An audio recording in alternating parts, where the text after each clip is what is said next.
नमस्कार, आप देख रहे हैं जम्मू कश्मीर स्पेशल। मैं हूं आपके साथ पूजा ठाकुर। तो खबरों की शुरुआत करते हैं जम्मू में युवा राजपूत सभा के विशाल प्रदर्शन से। बता दें कि युवा राजपूत सभा ने आज जम्मू में एक विशाल मार्च का आयोजन किया, जिसमें जम्मू कश्मीर को राज्य का दर्जा बहाल करने और अवैध रूप से रह रहे रोहिंग्या और बांग्लादेशियों को बाहर निकालने की मांग की गई। बता दें कि यह प्रदर्शन डोगरा चौक से शुरू हुआ। कि ਜਿਹੜੇ ਅੱਜ ਅਸ ਮੰਗ ਕਰ ਲਗੇ ਆ ਸਟੇਟਹੁੱਡ ਦੀ, ਇਹ ਅੱਜ ਦੀ ਮੰਗ ਨਹੀਂ ਹੈ ਸਾਡੀ। ਇਹ ਸਾਡੀ ਜਦੋਂ ਮੈਂ ਪ੍ਰਧਾਨ ਬਣਿਆ ਹਾਂ ਤੇ ਉਹਦੇ ਬਾਅਦ ਮੈਂ ਜਿਹੜੀ ਪਹਿਲੀ ਪ੍ਰੈਸ ਕਾਨਫਰੰਸ ਕੀਤੀ ਹੈ ਉਹਦੇ ਵਿੱਚ ਮੈਂ ਸਟੇਟਹੁੱਡ ਦਾ ਮੁੱਦਾ ਰੱਖਿਆ ਹਾਂ, ਲੇਕਿਨ ਉਹਦੇ ਵਿੱਚ ਸਾਡੇ ਵਿੱਚ ਹੋਰ ਇਸ਼ੂ ਬਣਦੇ ਗਏ ਤੇ ਇਹ ਜਿਹੀਆਂ ਟੋਲ ਦਾ ਮੁੱਦਾ ਵਿੱਚ ਆਈ ਆ। ਉਹਨੇ ਇਸ਼ੂ ਦੇ ਬਾਅਦ ਫਿਰ ਇੱਕ ਵਾਰੀ ਇਹ ਸਰਕਾਰਾਂ ਪਰ ਭਰੋਸਾ ਕੀਤਾ, ਸਰਕਾਰਾਂ ਆਸ਼ਵਾਸਨ ਦਿੱਤੇ ਦਾ ਹਾਂ ਕਿ ਸਟੇਟਹੁੱਡ ਜਿਹੜੀ ਬੜੀ ਜਲਦੀ ਵਾਪਸ ਦਿੱਤੀ ਜਾਗ, ਲੇਕਿਨ ਉਹ ਸਰਕਾਰਾਂ ਅੱਜ ਫੇਲ ਨੇ। ਕੋਹ ਨੇ ਜਿਹੜੀਆਂ ਨਵੀਆਂ ਸਰਕਾਰਾਂ ਵੀ ਬਣੀਆਂ, ਸਾਡੇ ਸਟੇਟ ਦੀ ਸਰਕਾਰ ਵੀ ਬਣੀ, ਕੇਂਦਰ ਸਰਕਾਰ ਵੀ बनी, कोह ने ये पर कोई एक्शन नहीं लेता। फिर युवा राजपूत सभा की सड़कों पर उतरना पाया। अस ये अपील करते हैं तुंदे मीडिया के माध्यम अगे कि जम्मू कश्मीर की जनता एक बार फिर जागे, नहीं तो तुसें दिखी गया अज जो क्राइम होवा दा जम्मू में, दिन दिहाड़े रोबड़ियां होई ने, इत्थे डकैतियां होई ने, दिन दिहाड़े मर्डर होए ने। साढ़े बच्चे का फ्यूचर दिख लो अज क्या है। अगर अज भी अस लोग बाहर नहीं निकले तो साढ़े बच्चे का आने वाला फ्यूचर जोड़ा वो भविष्य साਡਾ ठीक नहीं है। मैं अपनी लड़ाई लड़ाना है, अपने बच्चे वास्ते लड़ाना। इयां का हर एक नागरिक ने जो जम्मू को प्यार करता है, जो जम्मू का रोने वाला बशिंदा है, उन्हें ये वास्ते लड़ाई लड़ना पौनी है, क्योंकि जिनसे साड़ी स्टेट वापस नहीं आ। मैं क्या हर बीमारी का इको इलाज है साड़ी स्टेटहुड, और स्टेटहुड असें वापस चाहिए है। वो लड़ाई जी युवा राजपूत सभा लगी है लड़न। सुंदरबनी में स्थित है 300 साल पुराना ऐतिहासिक श्री रघुनाथ जी मंदिर। ये मंदिर भगवान श्री राम को समर्पित है। ये मंदिर न केवल धार्मिक महत्व के लिए जाना जाता है, बल्कि इसका सांस्कृतिक और ऐतिहासिक महत्व भी है।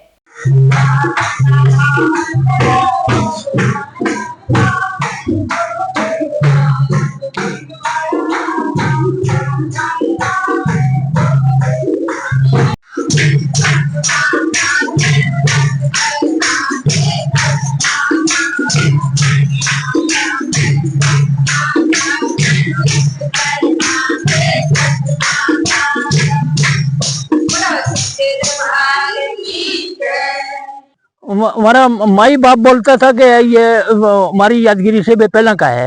आपका नाम? मेरा नाम भावना। भावना, आप कहाँ से आए हैं? हम सुंदरबनी के हैं। सुंदरबनी से आए हैं। तो कितनी बार आ चुके हैं इस मंदिर में? नहीं, हम तो काफी बार आ चुके हैं। ये साथ हम 5वीं 6वीं बार आ रहे होंगे दोबारा से। हाँ। तो इस मंदिर के बारे में क्या, इतिहास के बारे में क्या कुछ पता है आपको? जैसे एक तो मेरी दोस्त भी यहाँ पे रहती है, तो वैसा तो उनका कहना है, जैसे इसका नाम तो रघुनाथ मंदिर है और ये काफी प्राचीन मंदिर है। और जैसे इसमें गोलियों के निशान भी, और ऊपर वाला फ्लोर है उसमें मतलब अगर आप छत का डिजाइन देखोगे तो उससे भी ये पता चलता है कि काफी पुराना है। साथ में लोगों के नाम भी लिखे हुए हैं, सभी ने लिखे हुए हैं। और मैंने तो जो डेट सबसे पुरानी देखी थी वो शायद 1886 कुछ ऐसे थी, तो इससे तो ये पता चलता है काफी प्राचीन मंदिर है। ये मंदिर कम से कम 300 साल पुराना है जी। रघुनाथ जी और राधा कृष्ण जी का ये मंदिर है। नाम इसका रघुनाथ मंदिर पराठ है, सुंदरबनी जी। क्या इतिहास है इस मंदिर का? ये मंदिर इतिहास यही है कि 300-350 साल पुराना है। आर्कोलॉजी ये कहता है कि 200-350 साल से पुराना है ये। बाकी ये मंदिर है हमारे जम्मू में, आपने देखा होगा बहुत कम मंदिर हैं जो डबल स्टोरी हैं, विद सरिये वगैरह हैं, बिना सीमेंट के। ये मंदिर है हमारी प्राचीन जो सभ्यता है उसको दर्शाया गया है इस मंदिर में। ये पुरानी प्रतिमाएं हैं, आप इनको देख सकते हैं। और बाकी इसमें थोड़ा दर्शाया गया है महाभारत के बारे में, थोड़ा जब सृष्टि उत्पत्ति हुई थी तब के बारे में बताया गया, राम अवतार और कृष्ण अवतार के बारे में बताया गया, आप देख सकते हैं वहां जी, जी। ये मंदिर जो राजा प्रताप सिंह ने बनाया था, उन्होंने मूर्ति प्रतिष्ठा करवाई थी जी। मैं यही कहूंगा कि अपने लोग जो अपने बच्चों को दिखाएं। एक रघुनाथ मंदिर है जो जम्मू में है, दूसरा ये रघुनाथ मंदिर है। और इसका ये है कि यह डबल स्टोरी है, उस समय का बना हुआ, उस कलाकृति को आके देखें।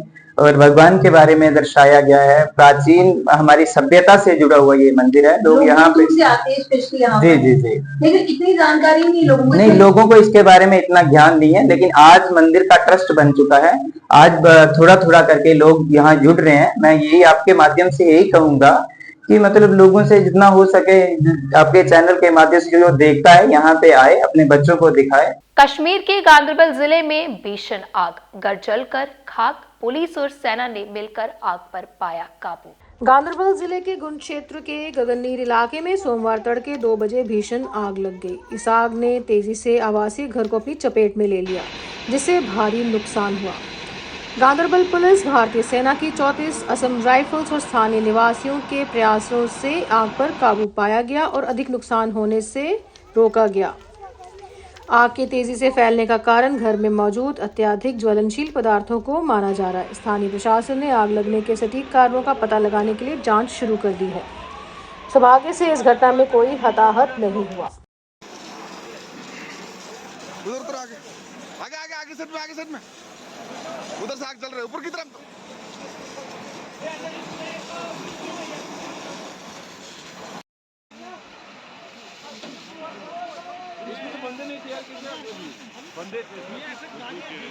परीक्षा पे चर्चा 2025 government boys high secondary school Ganderbal में हुई आयोजित।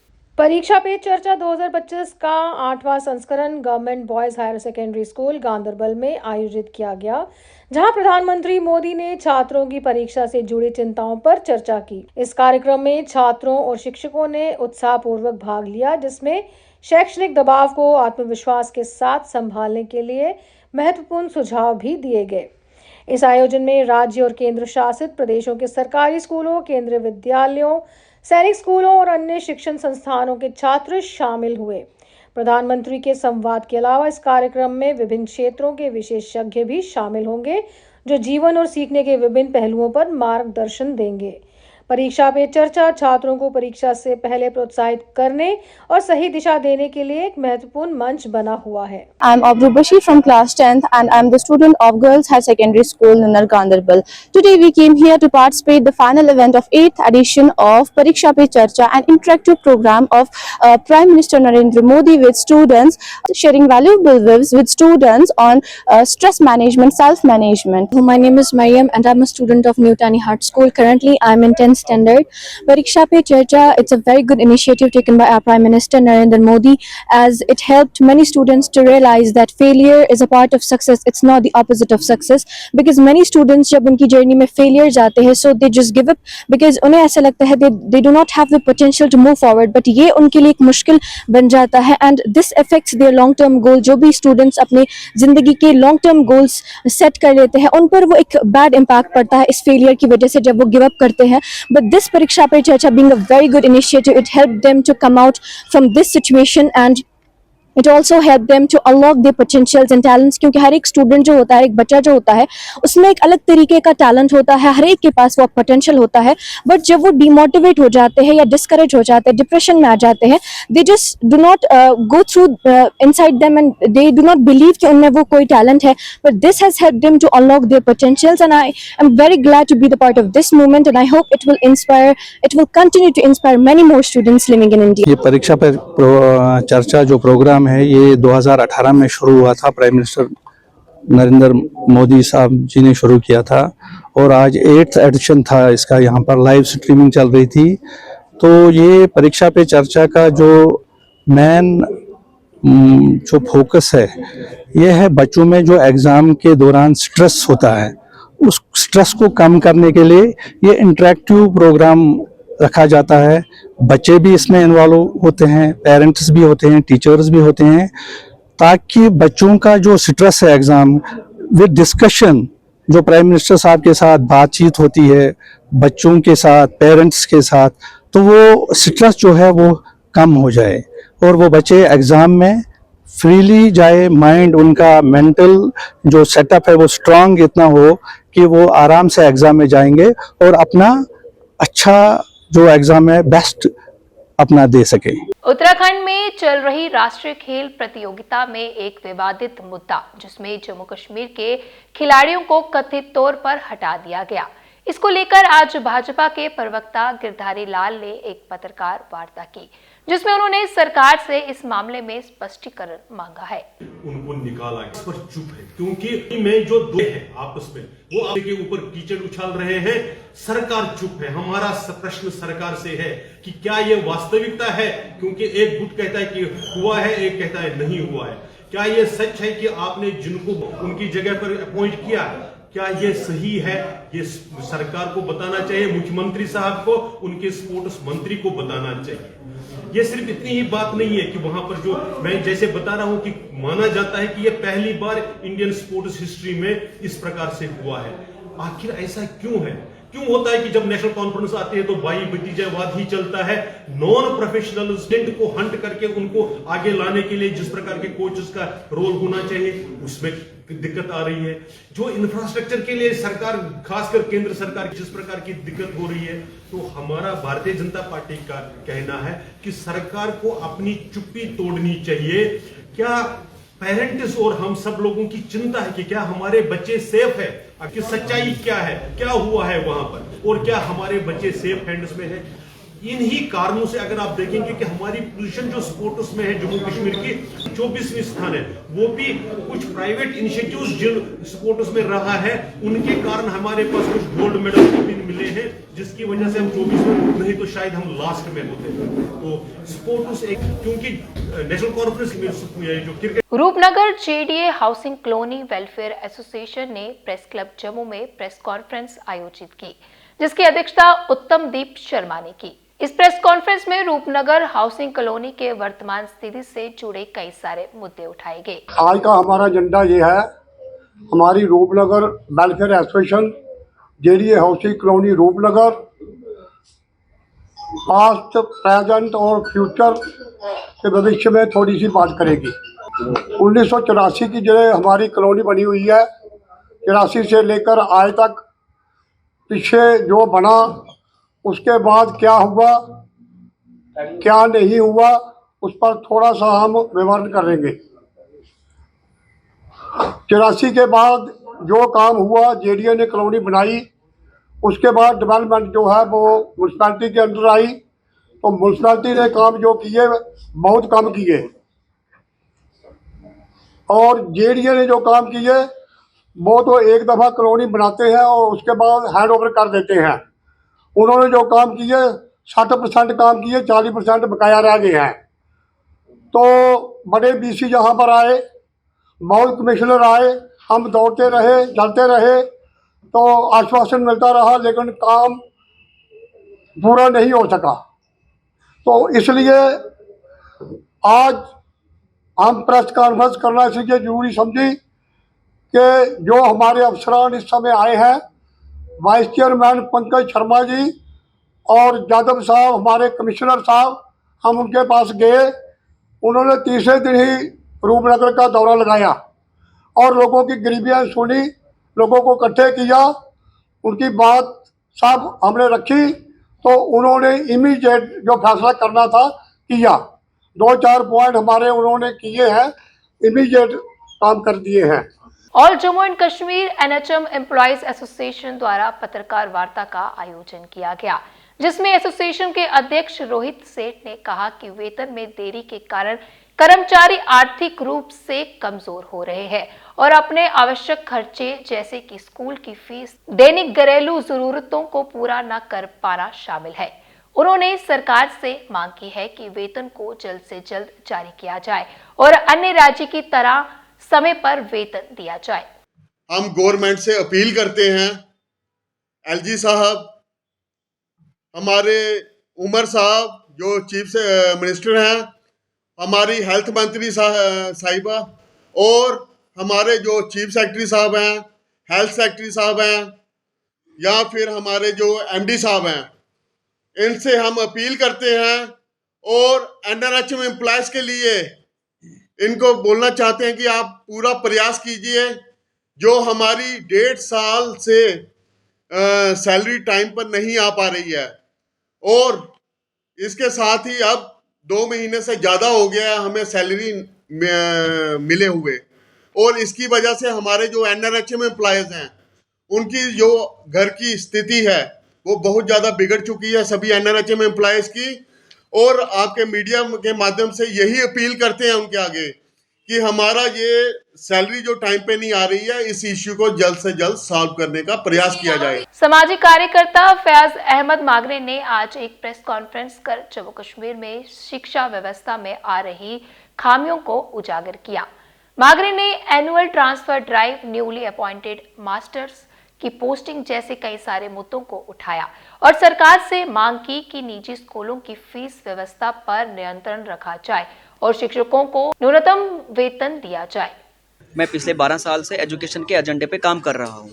देखिए हमारे रूरल एरियाज़ में क्या होता है और सिटीज़ में क्या होता है, जब भी कोई प्राइवेट स्कूल का टीचर जब वो स्कूल में जाता है उसके मालिकों के पास बहुत सारा पैसा जाता है, लेकिन बाद में वो आगे उन टीचरों को, उन मुलाजमों को कम पे करते हैं। तो हमारी सरकार से रिक्वेस्ट रहेगी इसमें मिनिमम वेजेस एक्ट जो है वो लागू होना चाहिए, ताकि हमारे जो ये टीचर्स हैं ये हाईली क्वालिफाइड जो हैं तो ये भी थोड़ा डेवलप हो सकते हैं। और हम चाहते हैं कि इनके बच्चे कम से कम इनके बच्चे उन स्कूल में फ्री पढ़ने चाहिए। और बाकी जो एडवांस ले रहे हैं वो गलत है, एडवांस नहीं लेना है। जब आपको फीस लेनी भी है तो आपने जब बच्चा पढ़ेगा उस स्कूल में, जब बच्चा उस वो महीना लगाएगा उस स्कूल में, तभी जाके उस बच्चे से आप एडवांस पेमेंट ले सकते हो।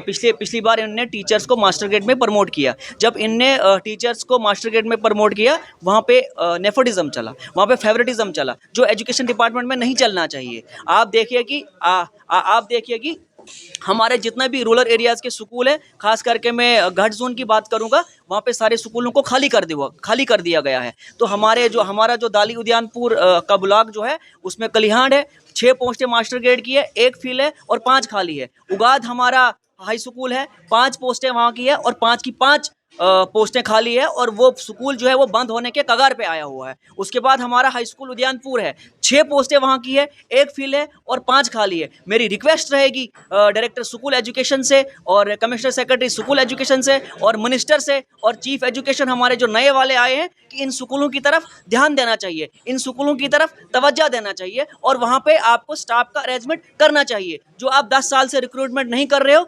एजुकेशन जो है वो हमारे रूरल एरियाज में ज़मीन के नीचे दफन हो चुकी है। इसलिए मेरी रिक्वेस्ट रहेगी सरकार से कि आपको इसमें काम करना चाहिए, क्योंकि अगर आप एजुकेशन पे काम नहीं करोगे तो आप लोगों को गुर्बत से बाहर नहीं निकाल सकते हो। Geospatial technique soil survey and mapping पे आज से शुरू हुआ 3 दिवसीय आधिकारिक परीक्षण कार्यक्रम, जो आज यानी कि 10 फरवरी से 12 फरवरी तक चलेगा। कार्यक्रम का उद्देश्य अधिकारियों को सॉइल सर्वे एंड मैपिंग में जियो स्पेशल तकनीकों के बारे में जानकारी प्रदान करना था। मैं Suresh Kumar Khajuria, divisional soil survey officer, directorate of agriculture Jammu. आज हमारे यहाँ किसान केंद्र में 3 डेज़ ऑफिसर्स ट्रेनिंग प्रोग्राम जो कि geospatial techniques in soil survey and mapping पे शुरू हुआ है, जिसके लिए दिल्ली से हमारी soil and land use survey of India की टीम आई हुई है, जो हमें अगले 3 दिन तक हमारे 20 ऑफिसर्स डिपार्टमेंट ऑफ एग्रीकल्चर के उनको ट्रेन करेगी। इस ट्रेनिंग प्रोग्राम से हमारे जो 1:10,000 स्केल पे एक डाटाबेस जनरेट होना है, उसका हमारा विलेज लेवल प्लानिंग और पंचायत लेवल प्लानिंग में बहुत ही बड़ा योगदान होगा और हमें हमारे JNK के साइल्स की बहुत ही सटीक जानकारी मिलेगी। और जो हमारा HADP का प्रोजेक्ट नंबर 19 है, उसके अंतर्गत हमारा ये कार्यक्रम आगे बढ़ेगा। जम्मू कश्मीर भाजपा अध्यक्ष सत शर्मा की मौजूदगी में आज कई सारे लोग भाजपा में शामिल हुए लोगों का स्वागत करते हुए सत शर्मा ने कहा कि ये तमाम लोग भाजपा की नीतियों से प्रभावित होकर पार्टी से जुड़े हैं। आज जम्मू क्षेत्र से, उधमपुर हमारे क्षेत्र से भारी मात्रा में नौजवानों ने, युवा शक्ति ने भारतीय जनता पार्टी का दामन थामा है। मैं देख रहा था कि जब मेरे हाथों से पटका उन्हें पहनाया जा रहा था, फूलों का हार माला उनके गले में डाली जा रही थी, तो मैं देख रहा था कि भारी मात्रा में ये जो नौजवान शक्ति है उसमें एडवोकेट्स भी थे, इंटेलेक्चुअल्स भी थे। राकेश मोदी जी, अरुण गुप्ता जी के प्रयासों के चलते संजय जी, राजकुमार जी और उनकी पूरी टीम 100 से भी ऊपर नौजवानों ने भारतीय जनता पार्टी का दामन थामा है। भारत माता की जय, भारत माता की जय। करवान आर्ट गैलरी की 3 दिवसीय प्रदर्शनी सोपोर में हुई संपन्न। सोपोर में 3 दिवसीय मेगा कला प्रदर्शनी का आयोजन किया गया, जिसमें कई युवा लड़कों और लड़कियों ने भाग लिया। इस कार्यक्रम का उद्देश्य कला के मानकों को सुधारना और कलाकारों को एक मंच प्रदान करना था। प्रसिद्ध कलाकार रऊफ कयासी, जो इस अवसर पर उपस्थित थे, ने ऐसे कार्यक्रमों की आवश्यकता पर बल दिया और आशा व्यक्त की कि इससे छात्रों की कला क्षमताओं में सुधार होगा। छात्रों ने इस तरह के कार्यक्रमों की आवश्यकता पर जोर दिया और कहा कि ऐसे आयोजन उनकी कला क्षमताओं को निखारने में मदद करेंगे। आज जो है तीसरे रोज ये आर्ट एग्जीबिशन जो है कंक्लूड हो रहा है।